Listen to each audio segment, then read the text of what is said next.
Σφοδρή με τοπική σύγκρουση δύο οχημάτων με 4 τραυματίες που οφείλουν τη σωτηρία τους στις ζώνες ασφαλείας. Το τροχαίο σημειώθηκε λίγο μετά τις 10:30 το πρωί στην επαρχιακή οδό Λιβαδιάς Αράχοβας, στο ύψος περίπου της διασταύρωσης Εστόμου. Αυτό το αυτοκίνητο ερχόταν από πάνω, κατευθείαν επάνω σε αυτόν. Τους εμπόδισε δηλαδή. Ναι.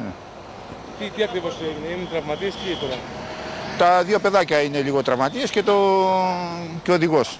Επιβατικό αυτοκίνητο που κατέβαινε από την Αράχοβα με κατεύθυνση τη Λιβαδιά, για άγνωστη μέχρι στιγμής αιτία πέρασε στο αντίθετο ρεύμα κυκλοφορίας και εμβόλυσε κυριολεκτικά επιβατικό, στο οποίο επέβαινε τετραμελής οικογένεια. Έλαβε χώρα τροχαίο ατύχημα όταν αυτοκίνητο κατερχόμενο από την Αράχοβα με κατεύθυνση προς Δίστομο για άγνωστο προς τιμήν λόγο εισήλθε στο αντίθετο ρεύμα κυκλοφορίας και συγκρούστηκε με τοπικά με γιοταχή αυτοκίνητο, το οποίο πήγαινε στην αντίθετη κατεύθυνση.